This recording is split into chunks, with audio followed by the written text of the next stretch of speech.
Hello guys, দেখতে পাচ্ছি আমি এখন দিনে একটা ফেমাস জায়গায় এসে গেছি। এমন একটা ছোটো একটা ব্লক টাউনের মধ্যে যাইতেছি, যেখানে খুব সুন্দরভাবে ডেকোরেশন করা আছে। দেখতে পাচ্ছেন প্রত্যেকটা জায়গায় একটা স্টেপে স্টেপে লাইন লাগানো আছে। আমি শুরু থেকে লাস্টে দেখানো পারিনি, তা আমি চেষ্টা করবো আপনাকে ভালো করে দেখানোর জন্য। দেখতে পাচ্ছেন টাউনের ভিতরে একটি মাঠে রাসমহল বানানো হয়েছে, কত সুন্দর। বন্ধুরা আমাদের প্রত্যেক 3 সেকেন্ড দাঁড়ানো খাচ্ছে আর আগানো খাচ্ছে, কি ঝামেলা। একদম একদম পুরোপুরি ভিড় আছে, আর বাইরের দিকে কোনো ভিড় নেই। আর তা দেখতে পাচ্ছেন একটা সুন্দর করে মায়াবী কৃষ্ণ ঠাকুর বসানো হয়েছে, দেখতে অসাধারণ লাগতেছে। আমি একটা ভিতরে প্রতিবিম্ব দেখাবো। এখানে সবাইকে পুলিশ বলতেছে লাইন বাই লাইন যাবেন, আর কেউ থামবেন না এখানে, কেন পিছনে যে লোকগুলো দর্শক, ওদেরকেও দর্শন দেওয়া দরকার আছে। আমরা নিয়ম মতো সবাই পালন করে চলতেছি। আর দেখতে কত কত ভিড়, একদম ঠিক মতন আপনারা বুঝি দেখতে পাচ্ছেন না, তা আমাদেরকে এক কোণা দিয়ে লাইন দিয়ে সবাইকে যাইতে হবে। আর দেখতে পাচ্ছেন আমাদের ইন্ডিয়ান কালচারকে কীভাবে প্রদর্শন করা হয়েছে, প্রত্যেকের ছবি হিসেবে আমাদের ভক্তা নীলা যা জগৎ বোঝানো হয়েছে সুন্দরভাবে।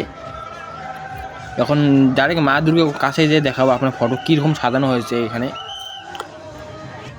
আর একটু দেখতে পাচ্ছেন যে কৃষ্ণ ঠাকুরের মূর্তিটি কীভাবে দেখানো হচ্ছে আমাদের এখানে, দেখতে ভালোই লাগে। অনেকক্ষণ কঠোর পরিশ্রম করার পর দেখতে পাচ্ছেন আমি মা দুর্গার কাছে এসে পৌঁছে গেছি। এই দেখতে পাচ্ছেন সবাই এখানে ভিডিও তুলতেছে, ফটো তুলতেছে মা দুর্গার। আমরা এখানে দেখতে পাচ্ছি যখন কৃষ্ণ এক হাতে গোবর্ধন পাহাড়কে একটি হাতে তুলছিল, যখন আপনার কৃষ্ণ গ্রামে বন্যা এসে